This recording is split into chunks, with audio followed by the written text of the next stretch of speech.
all the number 3 in the air? Good job. Go round and around, round and around, round and around. Good job. This story is brought to you by the number 3. And we're going to read. We're still in the Chronicles of Narnia, C.S. Lewis's The Silver Chair. And we're on chapter 6, The Wild Wastelands of the North. At about 9 o'clock next morning, 3 lonely figures might have been seen picking their way across the Shribble by the shoals and stepping stones. It was a shallow, noisy stream, and even Jill was not wet above her knees when they reached the northern bank. About 50 yards ahead, the land rose up to the beginning of the moor. Everywhere, steeply and often in cliffs. I suppose that's our way, said Scrub, pointing left and west to where a stream flowed down from the moor through a shallow gorge. By the marsh wiggle, but the marsh wiggle shook his head. The giants mainly live along the side of that gorge, he said. You might say the gorge was like a street to them. We'll do better straight ahead, even though it's a bit steep. They found a place where they could scramble up, and in about 10 minutes stood panting at the top. They cast a longing look back at the valley land of Narnia, and then turned their face to the north.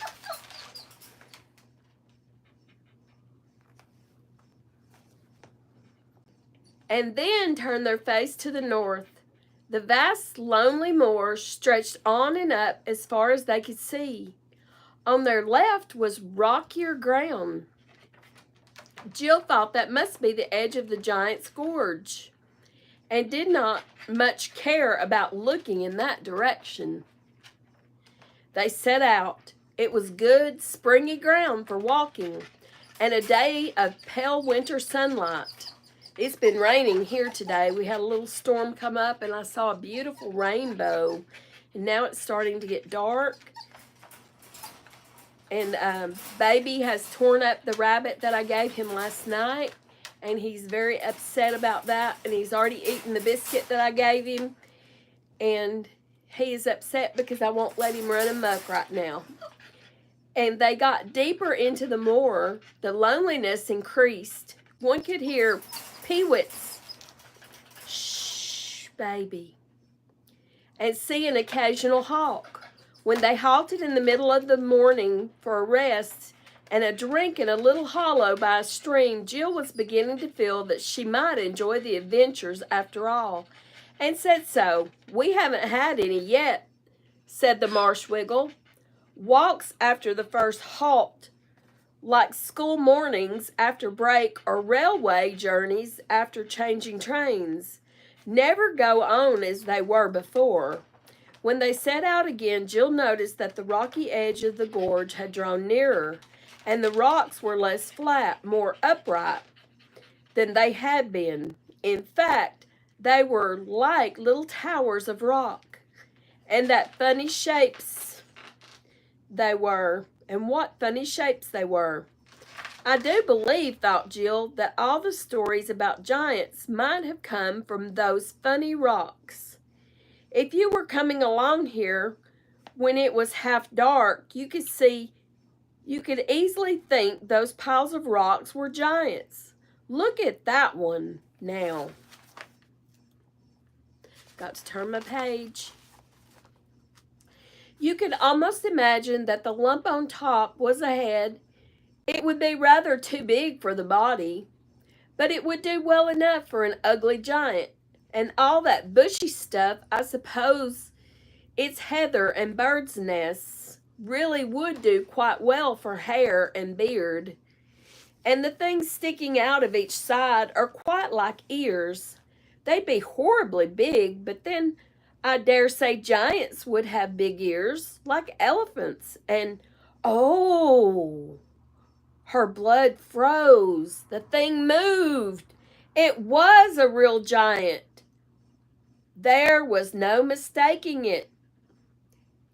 She had seen it turn its head. She had caught a glimpse of the great, stupid, puff-cheeked face. All the things were giants, not rocks. There were 40 or 50 of them, all in a row, obviously standing with their feet on the bottom of the gorge and their elbows resting on the edge of the gorge, just as men might stand leaning on a wall, lazy men, on a fine morning after breakfast. "Keep straight on," whispered Puddleglum, who had noticed them too. "Don't look at them, and whatever you do, don't run. They'd all be after us in a moment." So they kept on pretending not to have seen the giants. It was like walking past the gate of a house where there is a fierce dog, only far worse. There were dozens and dozens of these giants. They didn't look angry or kind or interested at all. There was no sign that they had seen the travelers. This is called the wild wastelands of the north. Then whiz, whiz, whiz, some heavy object came hurtling through the air, and with a crash a big boulder fell about 20 paces ahead of them, and then thud, another fell 20 feet behind. "Are they aiming at us?" asked Scrub. "No," said Puddleglum. "We'd be a good deal safer if they were. They're trying to hit that cairn over there to the right.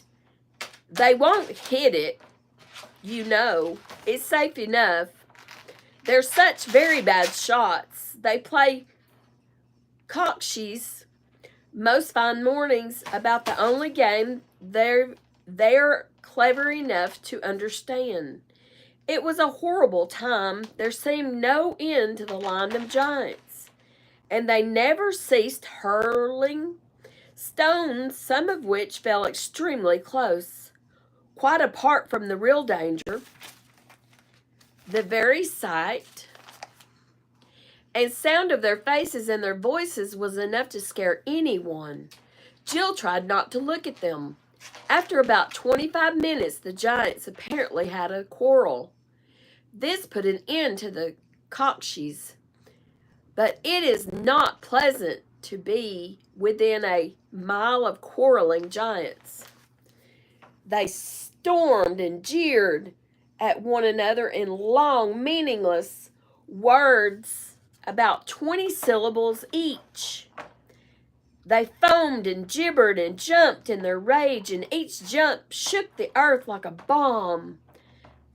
They lammed each other over the head with great clumsy stone hammers, but their skulls were so hard that the hammers bounced off again. And then the monster who had given the blow would drop his hammer and howl with pain because it had stung his fingers. But he was so stupid that he would do exactly the same thing a minute later. This was a good thing in the long run, for by the end of an hour all the giants were so hurt that they sat down and began to cry. When they sat down, their heads were below the edge of the gorge, so that you saw them no more. But Jill could hear them howling and blubbering and boo-hooing like great babies, even after the place was a mile behind. That night they bivouacked on the bare moor, and Puddleglum showed the children how to make the best of their blankets by sleeping back to back. The backs keep each other warm, and you can then have both blankets on top. But it was chilly even so, and the ground was hard and lumpy, and the Marshwiggle told them they would feel more comfortable if only they thought how very much colder it would be later on and farther north. But they didn't cheer. This didn't cheer them up at all. They traveled across Eton moors for many days, saving the bacon and living chiefly on the moorfowl. They were not, of course, talking birds, which Eustace and the Wiggles shot. Jill rather envied Eustace for being able to shoot. He had learned it on his voyage with King Caspian.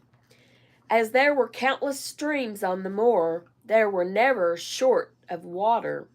Jill thought that when it books, people live on what they shoot. It never tells you what a long, smelly, messy job it is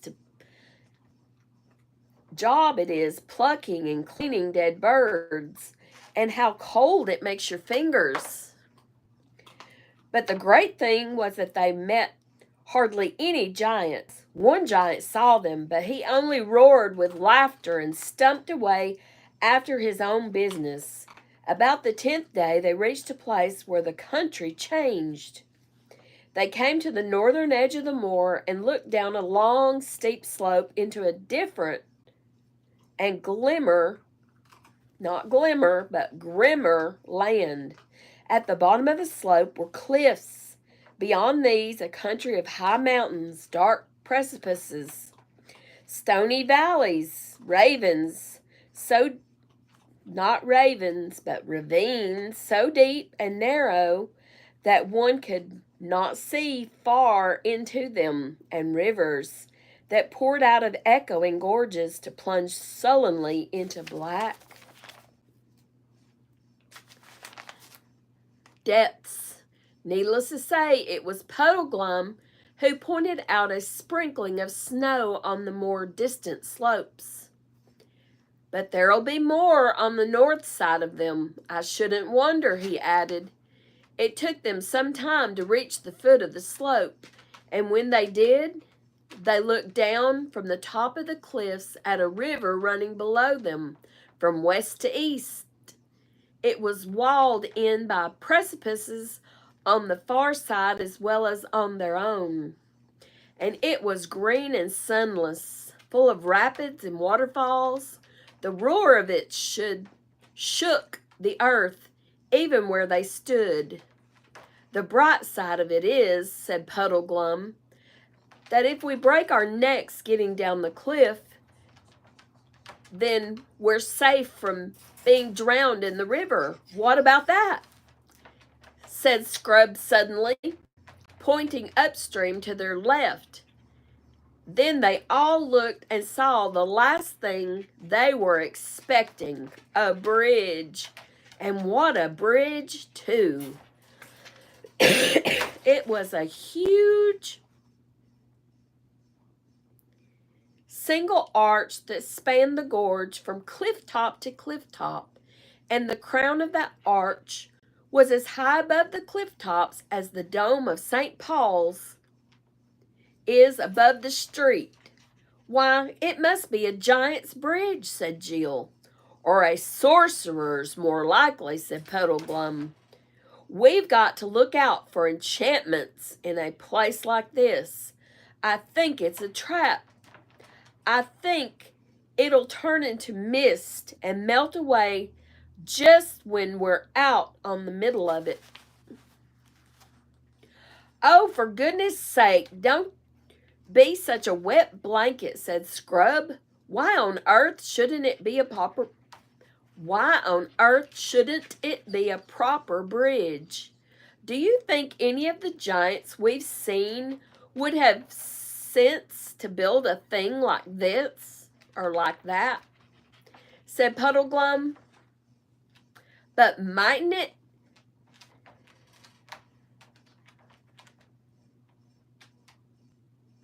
But might not it have been built by other giants? Said Jill. I mean, by giants who lived hundreds of years ago and were far cleverer than the modern kind.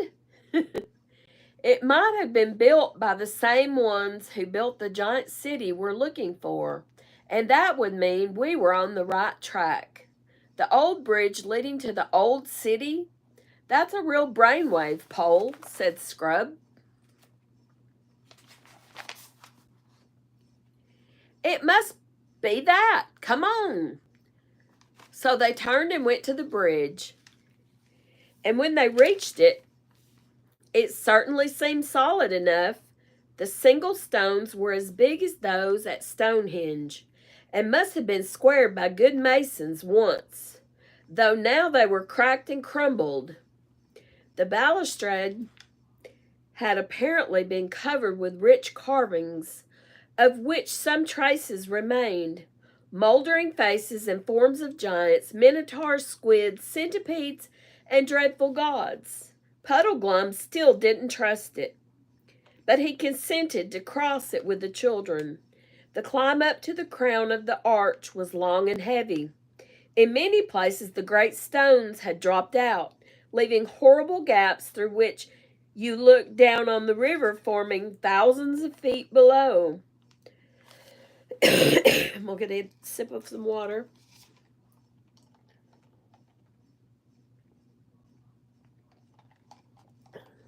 They saw an eagle fly through under their feet, and the higher they went, the colder it grew, and the wind blew so that they could hardly keep their footing.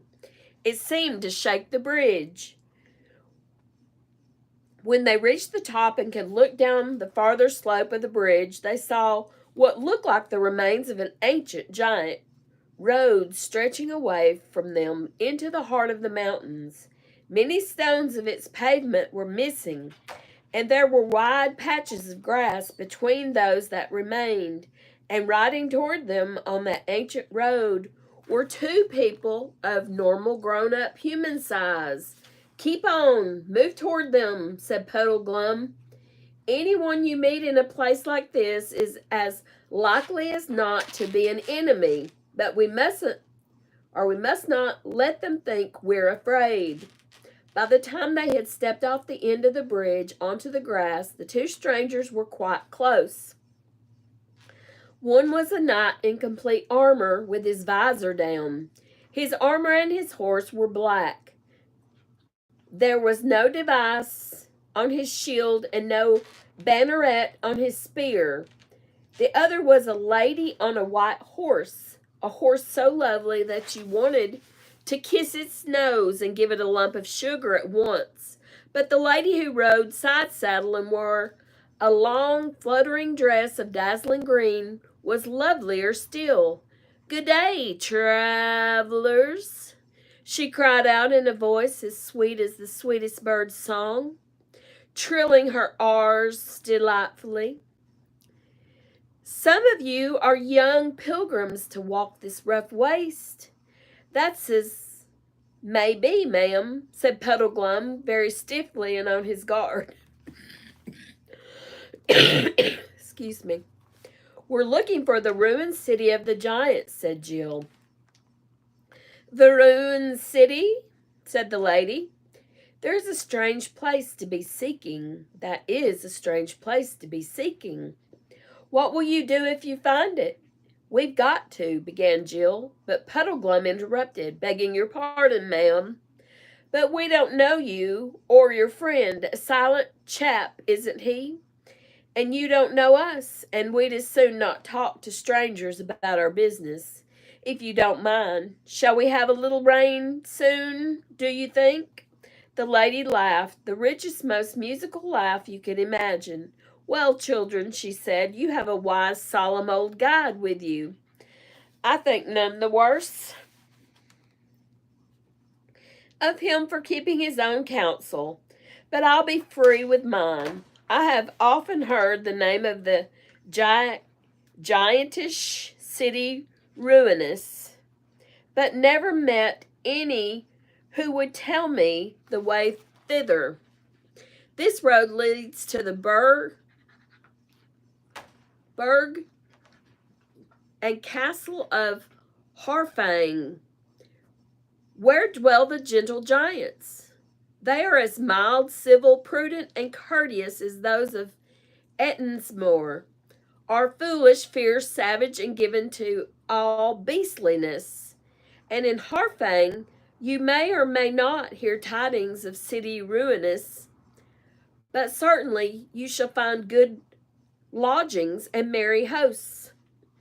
You would be wise to winter there, or at the least to tarry certain days for your ease and refreshment. There you shall have steaming baths, soft beds, and bright hearths, and the roast and the baked and the sweet and the strong will be on the table 4 times a day. I say, exclaimed Scrub, that's something like. Think of sleeping in a bed again. Yes, and having a hot bath, said Jill. Do you think they'll ask us to stay? We don't know them, you see. Only tell them, answered the lady, that she of the green kirtle salutes them by you, and has sent them 2 fair southern children for the autumn feast. Oh, thank you. Thank you ever so much, said Jill and Scrub. But have a care, said the lady, on whatever day you reach Harfang, that you come not to the door too late, for they shut their gates a few hours after noon, and it is the custom of the castle that they open to none when once they have drawn the bolt. How hard soever he knock.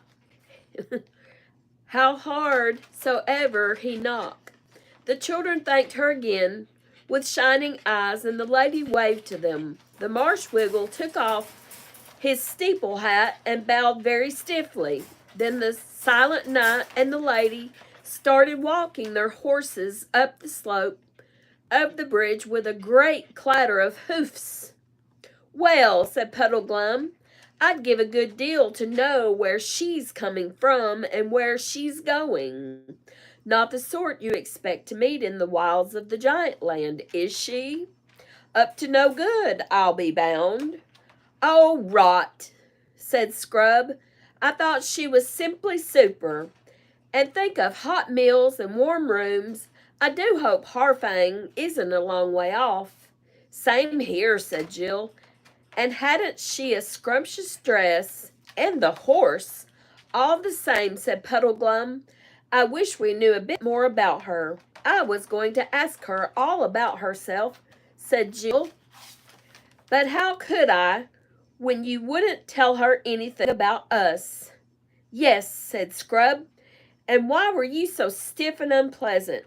Didn't you like them? Them, said the Wiggle. Who's them? I only saw one. Didn't you see the knight? Asked Jill. I saw a suit of armor, said Puddleglum. Why didn't he speak? I expect he was shy, said Jill, or perhaps he just wants to look at her and listen to her lovely voice. I'm sure I would if I was him.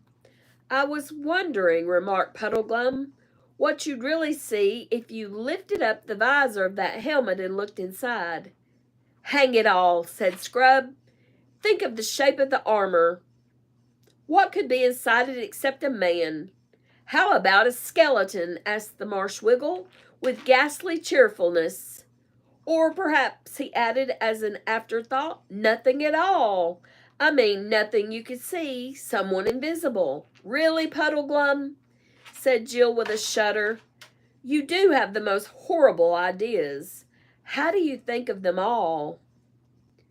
Oh, bother his ideas, said Scrub. He's always expecting the worst and he's always wrong. Let's think about those gentle giants and get on to Harfang as quickly as we can. I wish I knew how far it is. And now they nearly had the first of those quarrels with Puddleglum. First of those quarrels which Puddleglum had foretold.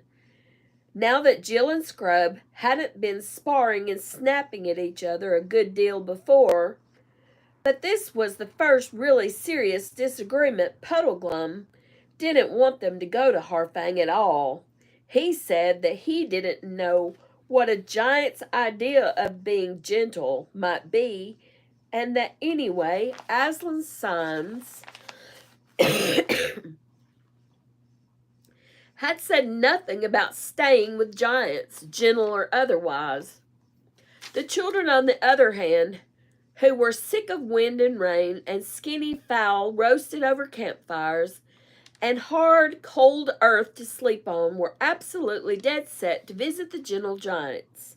In the end, Puddleglum agreed to do so, but only on one condition. The others must give an absolute promise that, unless he gave them leave, they would not tell the gentle giants that they came from Narnia, or that they were looking for Prince Rilian. And they gave him their promise and went on. After that talk with the lady, things got worse in two different ways. In the first place, the country was much harder. The road led through endless narrow valleys, down which a cruel north wind was always blowing in their faces. There was nothing that could be used for firewood, and there were no nice little hollows to camp in, as there had been on the moor. And the ground was all stony and made your feet sore by day and every bit of you sore by night. In the second place, whatever the lady had intended by telling them about Harfang, the actual effect on the children was a bad one. They could think about nothing but beds and baths and hot meals and how lovely it would be to get indoors. They never talked about Aslan or even about the lost prince now, and Jill gave up her habit of repeating the signs over to herself every night and morning. She said to herself at first that she was too tired, but she soon forgot all about it. And though you might have expected that the idea of having a good time at Harfang would have made them more cheerful, it really made them more sorry for themselves and more grumpy and snappy with each other and with Puddleglum. At last they came one afternoon to a place where the gorge in which they were traveling widened out and dark fir woods rose on either side. They looked ahead and saw that they had come through the mountains. Before them lay a desolate rocky plain. Beyond it, further mountains capped with snow. But between them and those further mountains rose a low hill with an irregular, flattish top. "Look, look!" cried Jill, and pointed across the plain. And there, through the gathering dusk, from beyond the flat hill, everyone saw lights. Lights! Not moonlight, not fires, but a homey, cheering row of lighted windows. If you have never been in the wild wilderness day and night for weeks, you will hardly understand how they felt. "Harfang!" cried Scrub, and Jill in glad, excited voices. "And Harfang!" repeated Puddleglum in a dull, gloomy voice. But he added, "Hello, wild geese!" and had the bow off his shoulder in a second. He brought down a good fat goose.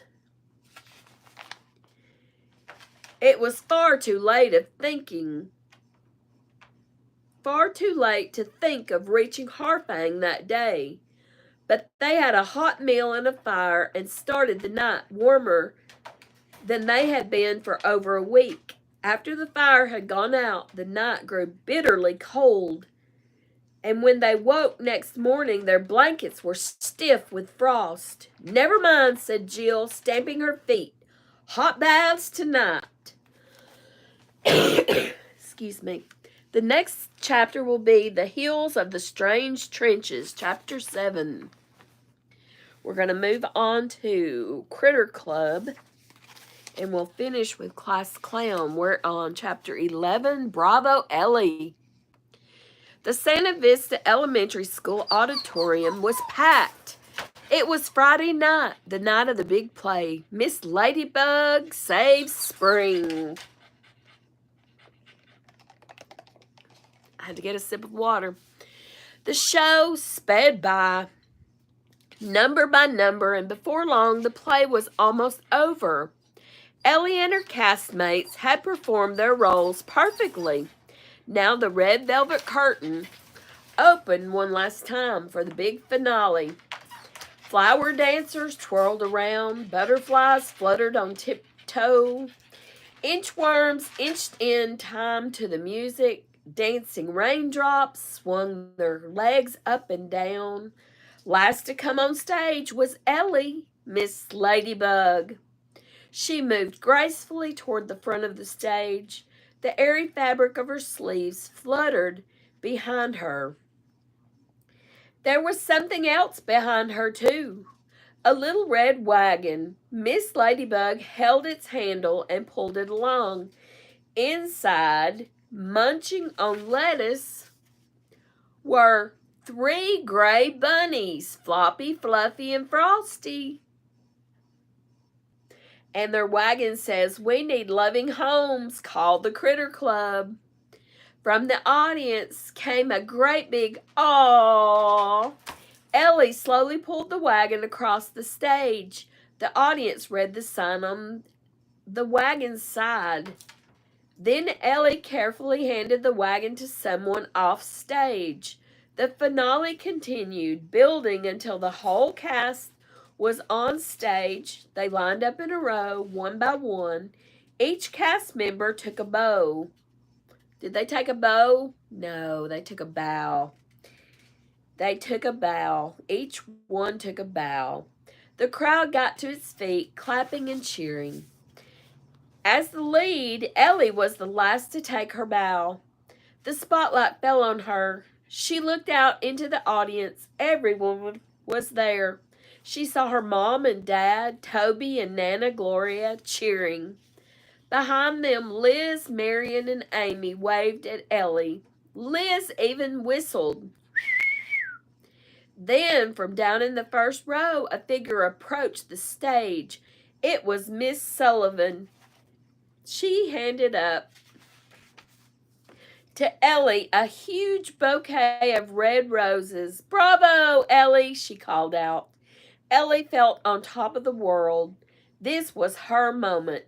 She had dreamed about it, but in her dreams she had only seen herself.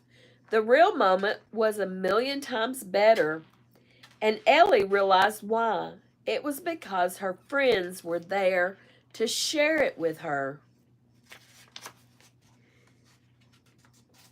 It says, read on for a sneak peek at the next Critter Club book. Liz learns a lesson. Liz sat down on the bright green grass. She closed her eyes and soaked up the late afternoon sunshine. "Can you believe it?" she said to her friends, Ellie, Amy, and Marion. "Tomorrow is the last day of school." Hello, summer.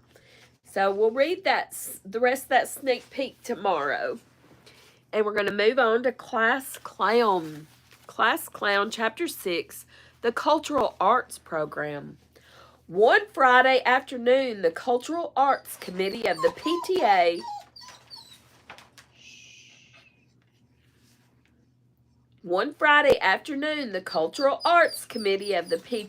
scheduled a mime to perform at the school. Lucas didn't even know what a mime was until his teacher explained it to the class. A mime is a performer who can tell a story by using his or her body and not saying a single word. Mrs. Hockaday said, "It will be a wonderful experience for you all." "That's what she said last time," Lucas reminded Julio. Last time had been a month ago, when the Cultural Arts Program had been a coloratura soprano. She sang so loudly that it had hurt Lucas's ears, and no one understood a single song she sang because all the words were in foreign languages. This time, language wouldn't be a problem since the mime wasn't going to speak at all. At 1:30 in the afternoon, the third graders marched into the multi-purpose room. The lunch tables and chairs had been put away, and everyone was to sit on the floor. First and second graders were in the front, and the third graders had to sit in back. Lucas couldn't wait until next year when the fourth grade attended programs with the fifth and sixth grades. Then they would get the front row position again. Remember, warned Mrs. Hockaday, I don't want to be embarrassed by bad behavior from anyone in this class. I don't want to hear a simple or a single sound out of any of you.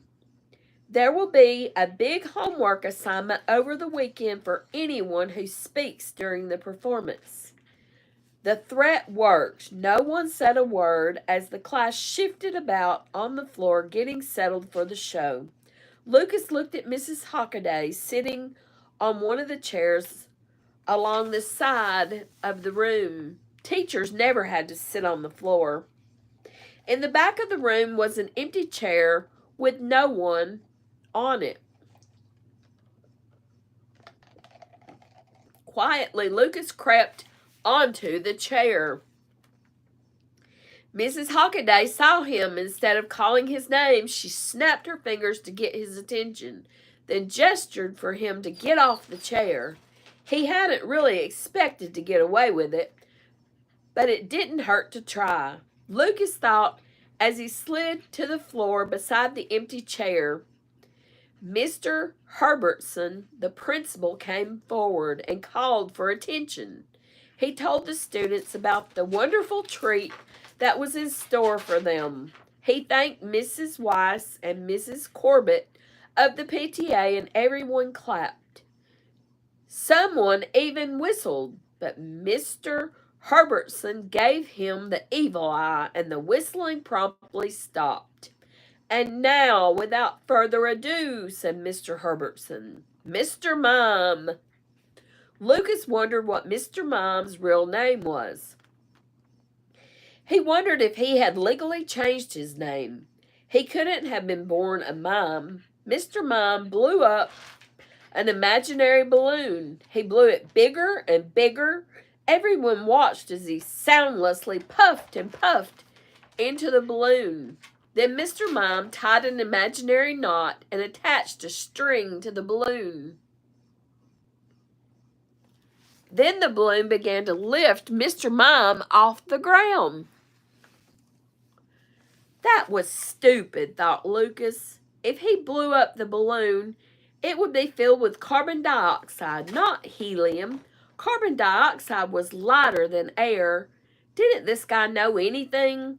Lucas leaned against the chair as he watched. A lot of the little kids in the first grade were laughing, but he didn't think this show was so great. What was so cultural about blowing up a balloon?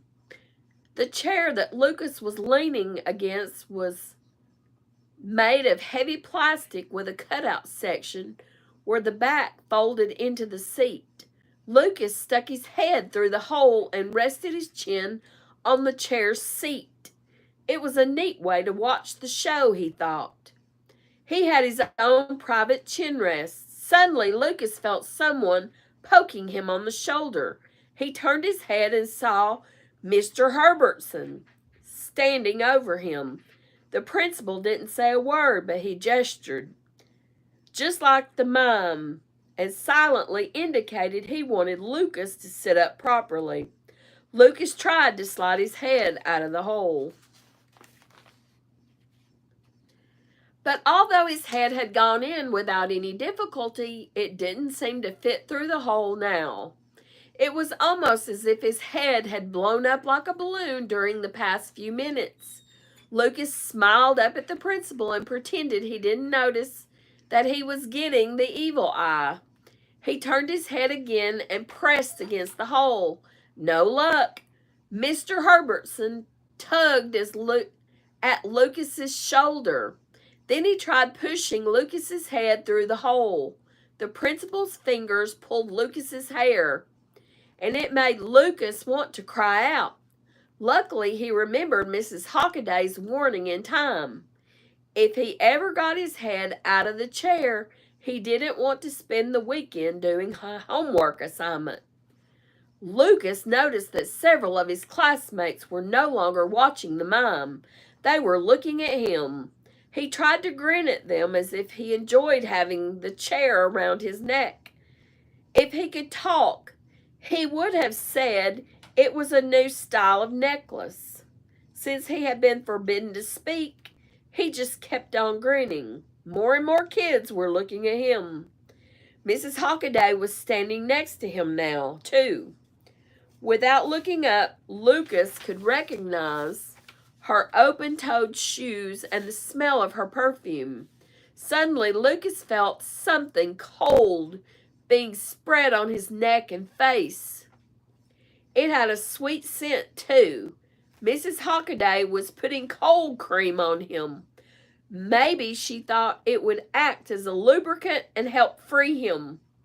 Mr. Herbertson pushed one way and Mrs. Hockaday pulled the other. It was a tug-of-war with Lucas in the middle. He closed his eyes and wondered if this was a dream.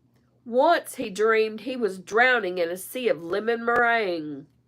But he had used the breaststroke and had managed to come up to the surface of the lemon meringue. Then he woke up. This time he couldn't seem to wake up. Finally, Lucas felt the plastic rub against his ears as the chair came off over his head. He wasn't dreaming, but he was no longer a prisoner of the chair either. There was a huge burst of applause, and the whistler at the other end of the room let out a few loud blasts as well. Lucas stood up and looked around. Everyone in the room, first, second, and third graders, their teachers, and the 2 PTA women from the Cultural Arts Committee, and even Mr. Mime were looking at him. Lucas thought he ought to bow in acknowledgement of all the applause. However, one glance at Mr. Herbertson made him think better of it. Mrs. Hockaday turned to Mr. Mime and spoke. "I think this young man owes you an apology for interrupting your excellent performance," she said. The mime didn't say a word. If he resented being upstaged by an 8-year-old, he didn't let anyone know. He came toward Lucas and took him by the hand. Then he gave Lucas one of his imaginary balloons. Lucas was no fool. He knew that he was in the show business now. So he pretended that he was being lifted into the air too. He stood on his tippy toes and then tried to grab hold of the mime for support. Together the two of them made their way to the front of the room. Everyone burst into applause again. Lucas was ready for whatever the mime wanted to do next. He was not, however, prepared for Mrs. Hockaday, who also came forward. She took Lucas's arm and pulled him out the exit door. "I have never been so frightened in my entire teaching career," she said to Lucas. "Suppose we couldn't get that chair off of your head. What would we have done? You could have been badly hurt." Lucas wasn't hurt. Everything was fine, but something in Mrs. Hockaday's tone stopped him from acting as if he didn't care. She cared. He could tell from the tone of her voice that she had really worried about him. She even looked like she was about to cry. Later, when Lucas was and all the rest of the students were back in their home room, Mrs. Hockaday's manner changed. "Your behavior was terrible," she scolded Lucas. "You not only endangered yourself, but you were incredibly rude to the performer. The PTA especially arranged for that show, and you disrupted it with your foolish behavior. I'm assigning you 50 spelling words, each one to be written 10 times. Lucas didn't say anything. What could he say? The weekend was ruined. It would take forever to write all those spelling words over and over again and again. Suddenly, Lucas saw a hand waving in the air. It was Cricket Kaufman. In recent weeks, since he had been controlling his tongue and not making comments about her in class, Cricket had been treating him better. Sometimes he almost thought he liked her. But what did she have to say now? Maybe she was going to suggest to the teacher that he should make up sentences with all those spelling words too. Yes, Cricket, called Mrs. Hockaday. Mrs. Hockaday, said Cricket, you never told us we couldn't put our heads through the chairs. I don't think it's fair for you to give Lucas a punishment for that. He didn't say a single word during the performance. And you only said you would punish anyone who spoke. Yes, yes, called out several of the other children in agreement. Lucas stared at Cricket. She really sounded just like one of those lawyers on TV. Mrs. Hockaday turned red. She had never, ever scolded Cricket Kaufman. Lucas wondered if she was going to now. Instead, she said, Lucas, go to the bathroom and wash the cream off your face. And don't you ever, ever put your head through one of those chairs again. And that goes for everyone else in this classroom too. Do I have to do the homework? Asked Lucas. Not this time, said Mrs. Hockaday. Lucas's face broke into a huge smile. He looked over at Cricket. She wasn't so bad after all. Mrs. Hockaday wasn't so bad either. Lucas thought to himself as he washed his face in the boys' room. He thought of how Cricket had come so unexpectedly to his defense, and at that moment Lucas decided that he would vote for her when she ran for President of the United States. It was the very least he could do in return. And next time we'll be on Chapter 7, A Class Circus for a Class Clown, on page 73.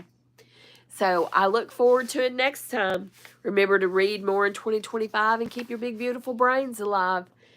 And good night, sweet dreams, and I'll see you next time. Bye-bye.